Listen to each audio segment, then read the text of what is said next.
Bom dia a todos. Nessa nossa primeira videoaula, nós vamos falar do protocolo DHCP, dando continuidade aos assuntos que nós vimos na semana passada, que foi o protocolo ARP, ARP Reverse e BUTP. O DHCP nada mais é que uma evolução do protocolo BUTP, tanto que popularmente o BUTP ele é conhecido como o pai do protocolo DHCP. Mas o que é o protocolo DHCP? Então, na verdade, ele é um protocolo da família de protocolo do TCP/IP e o seu principal objetivo é atribuir endereços IPs dinamicamente aos hosts que queiram participar da rede.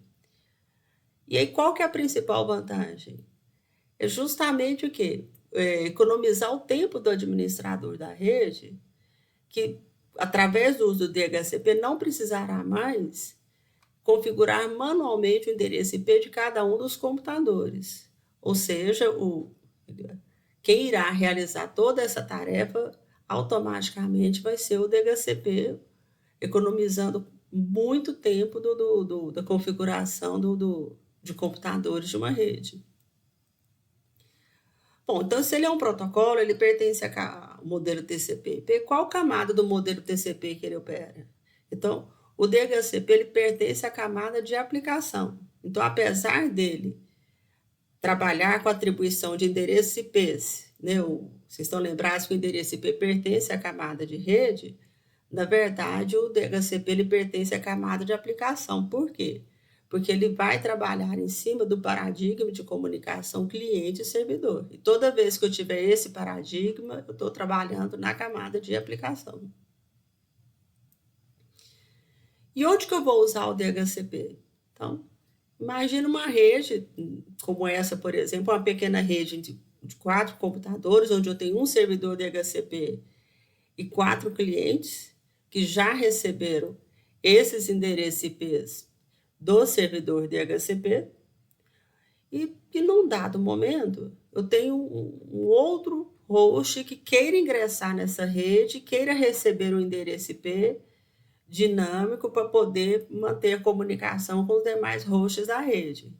Então, quem que vai fornecer esse endereço IP a esse cliente que acabou de entrar na rede? É justamente o servidor DHCP. E como que ele vai fazer isso aí?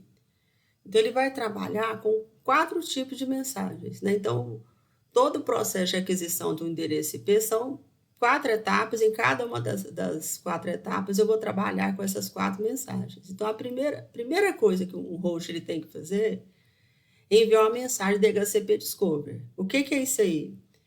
Normalmente, quando o IP ele entra na rede, ele sabe que ele necessita receber um endereço IP dinâmico, mas ele não sabe quem que é o servidor DHCP dessa rede. Então, o objetivo dessa mensagem é justamente isso aí.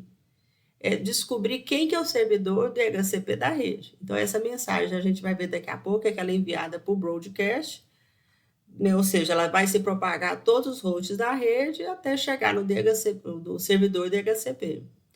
Chegando lá, o que o servidor DHCP vai fazer? Ele envia uma mensagem DHCP Offer, que nada mais é uma oferta de algum endereço IP que vai estar dentro da lista de endereços IPs que ele está administrando e que ainda não esteja em uso. Então, ele procura algum desses endereços e envia uma mensagem ofertando um desses endereços para aquele host que acabou de entrar na rede. A partir do instante que o cliente ele recebe a mensagem de oferta, o que ele faz? Requisita aquele endereço IP que foi ofertado pelo servidor DHCP. E, por fim, o que o servidor DHCP faz? Ele, estando tudo certo, ele envia o ACK, que nada mais é o que? A confirmação para o cliente da alocação daquele endereço IP que foi solicitado anteriormente. E como que vai fazer isso aí? Então, na verdade, funciona da seguinte forma, né? Então, eu tenho um servidor DHCP, que no caso é o servidor daquela rede que eu acabei de mostrar, cujo endereço IP é 223.1.2.1. Do outro lado, eu tenho um cliente que precisa receber um endereço IP, ou seja, ele ainda não possui um endereço IP. E o que nós vamos mostrar? como é que fica a evolução das 4 mensagens trocadas entre as duas partes ao longo do tempo. Então, nós vimos lá que a primeira mensagem é essa daqui, que é o DHCP Discover. Então, percebo aqui o seguinte, ó, o endereço IP de origem dessa mensagem é 0.0.0.0, por que foi preenchido esse valor? Porque quem envia essa mensagem é o cliente que ainda não possui endereço IP. Então, ele preenche esse endereço aí, que é o endereço especial, que significa todas as redes. E qual que é o endereço de destino? Nós estamos vendo aí que é o 255.255.255.255, que é um broadcast. Por que ele envia para o broadcast? Porque justamente ele não sabe quem que é o servidor DHCP, então o que ele faz? Envia para todo mundo. Uma hora vai chegar lá no servidor DHCP. Esses números que nós estamos vendo aqui, o 68, o 67, são os números das portas da camada de transporte, onde 68 o número de porta é reservado ao cliente DHCP e 67 é o número de porta reservado ao servidor DHCP. Aqui, ó, tem um campo aqui para preencher o endereço IP ofertado, que por enquanto também está 0.0.0.0, porque nenhum IP ainda foi ofertado. E 654 é o identificador da transação, que depois nós vamos ver mais na frente, que é o mesmo número que ele vai preencher com a resposta. Então, a segunda mensagem, que é enviada pelo servidor DHCP, é o DHCP Offer. Então, nessa mensagem, o IP de origem é o IP do endereço, do endereço IP do servidor DHCP. O endereço de destino ainda é o endereço de broadcast, porque o cliente ele ainda não tem um endereço IP, então o próprio servidor ele envia para o broadcast, ou seja, para todo mundo. Aqui, ó, eu tenho o IP que ele está ofertando, que no caso aqui é 223.1.2.13, que é algum endereço IP que ele não estava em uso. E normalmente, quando você faz essa concessão de IP, você sempre, o termo que se usa é aluguel. Então, o que o servidor está fazendo? Ele está alugando o endereço IP por um certo intervalo de tempo, que nesse caso aqui é de 3.600 segundos, que corresponde a 1 hora. Né? Percebo aqui, ó, o identificador da transação, né, que na mensagem de descoberta foi 654, então, consequentemente, na mensagem de resposta é 654. Ou seja, tem que ser o mesmo número. Por que isso? Porque na hora que essa oferta chegar lá no cliente, ele sabe que é aquela oferta de algum endereço IP correspondente àquela mensagem anteriormente de descoberta que ele enviou para algum servidor. Então, a terceira mensagem é a requisição. Percebo que aqui, novamente, o endereço de origem e destino o mesmo, né? O de origem 0.0.0.0, porque o cliente não tem IP. O de destino 255.255.255.255, ou seja, broadcast. Apesar de que lá na mensagem de oferta já constava o servidor, o endereço IP do servidor DHCP, mas ele ainda preenche o endereço de broadcast, né, que de alguma forma vai chegar lá no servidor. Aqui, ó, aquele IP que tinha sido ofertado lá atrás, agora ele já está requisitando, que é o 223.1.2.13, o identificador da transação e o tempo do aluguel, ele está aceitando esse aluguel pelos 3.600 segundos ou 1 hora. Né? Esse valor não precisa ser o mesmo, o cliente ele pode requisitar um aluguel num tempo diferente do que foi ofertado, mas nesse caso aqui é o mesmo. E por fim, o ACK, né, que é a última mensagem, que é o servidor confirmando a oferta daquele endereço IP que tinha sido oferecido lá atrás. Novamente, percebo aqui o identificador da transação, tanto no request quanto no ACK, é o mesmo, que no caso é o 655. E a partir desse instante, né, esse cliente recém-chegado na rede, agora ele possui o endereço IP, que é 223.1.2.13, Obviamente, o tempo do aluguel é aquele tempo que consta lá nas mensagens, que são os 3.600 segundos. E agora esse cliente pertence a essa rede, pode se comunicar via IP com os demais hosts da rede. Até quando?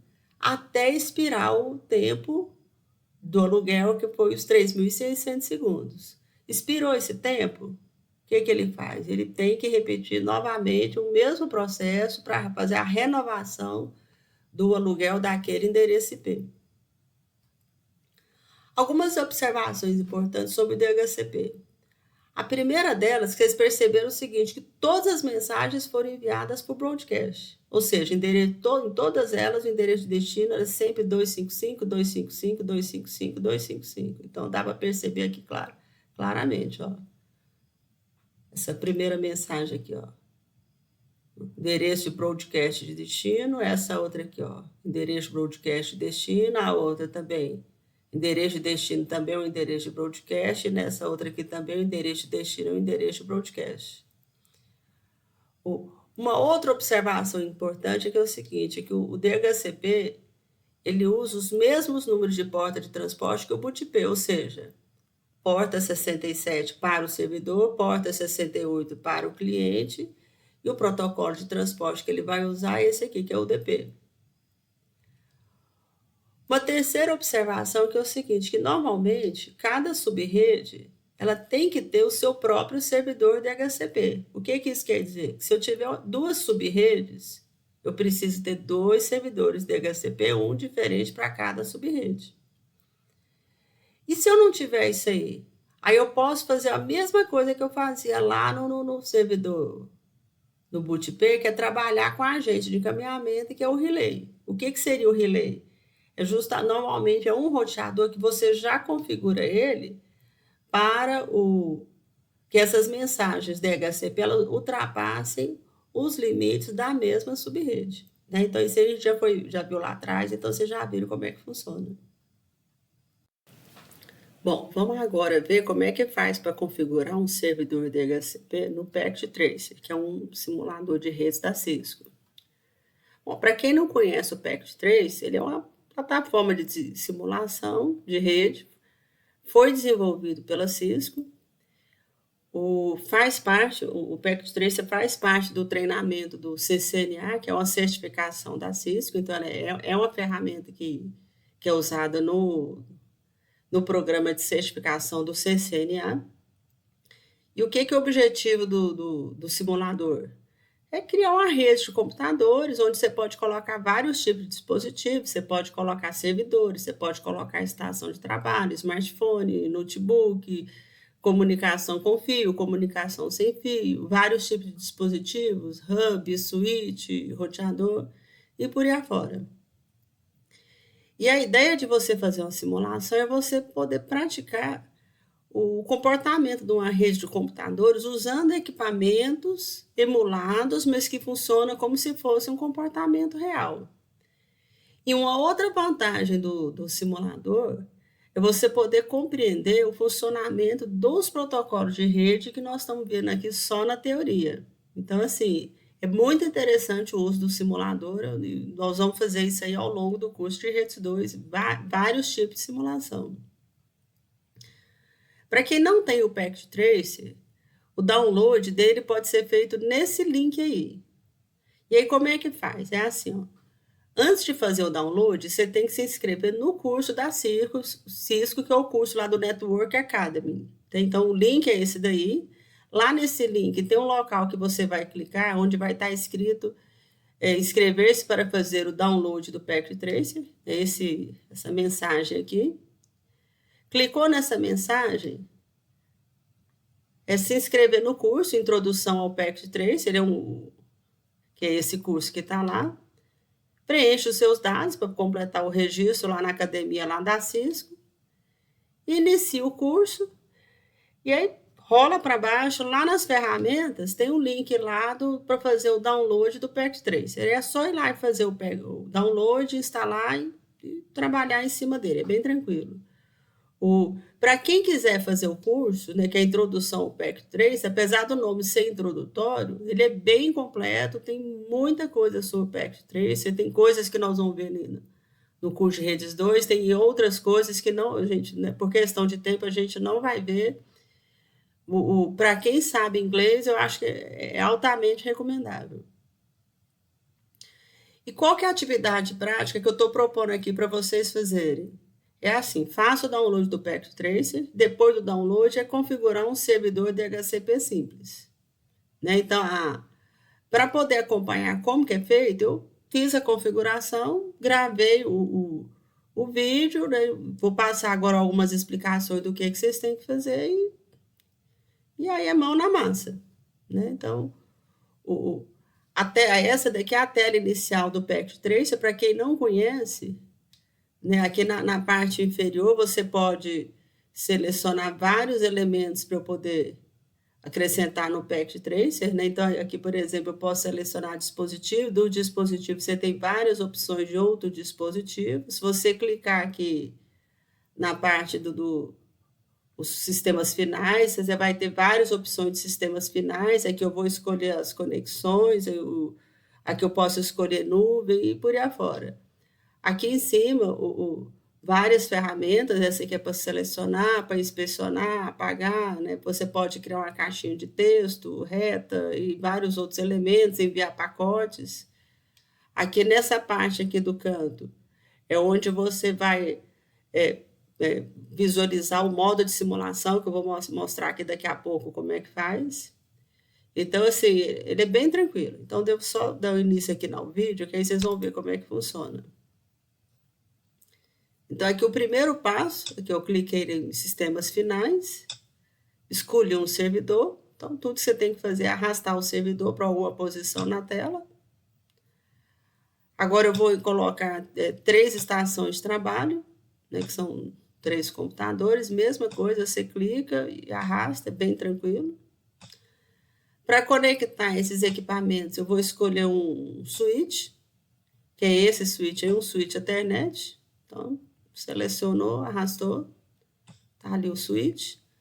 A conexão vai ser uma conexão com fio, né? Então dá para perceber, cliquei lá na conexão, comunicação via Ethernet, né?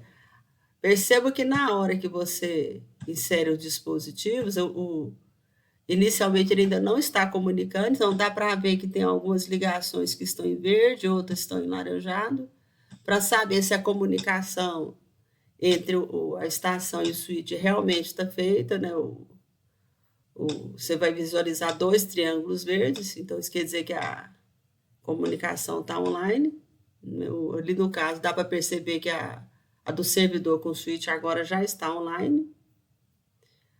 Bom, vamos renomear, né, esse servidor, eu vou chamar ele de servidor DHCP, né, até para facilitar a identificação. Clico no servidor, ele acessa a tela de configuração. Primeira coisa que eu vou fazer, eu vou atribuir a ele o endereço IP estático, né, através da porta Fast Ethernet. Então, aqui eu vou usar 192.168.10.1. Na hora que você clica na máscara, ele já preenche a máscara classe C automaticamente. Então, IP configurado, vamos configurar o serviço. Ali eu vou escolher o serviço DHCP.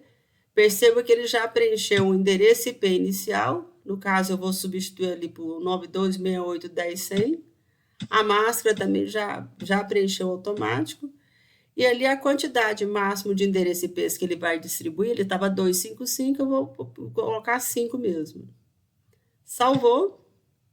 Né? Então, na hora que salva, percebe que já aquelas configurações que foram preenchidas estão lá na parte inferior e liga o servidor, fechou, meu servidor está no ar. Agora vamos configurar o cliente, né? Então, o primeiro cliente eu vou renomear ele para cliente DHCP1.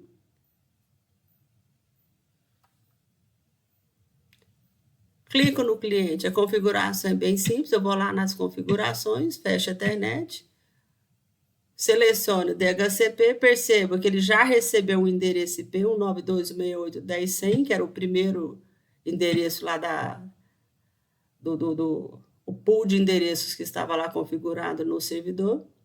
O segundo eu vou renomear para servidor DHCP2. Clico nele, acesso a configuração interface, fecha a internet, escolho DHCP e aguardo ele receber o IP. O próximo lá do pool, né, o 92.168.10.101. O terceiro,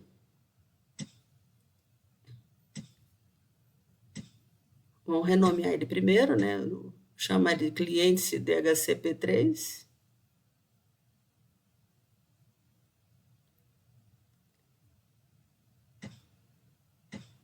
Clico lá nas configurações, fecho a internet, escolho o DHCP e aguardo ele receber o IP 192.168.10.102, que foi o terceiro IP dentro do pool definido lá atrás. Bom, então, tá tudo certo, né? A configuração tá pronta, então tem um servidor DHCP rodando e funcionando perfeitamente.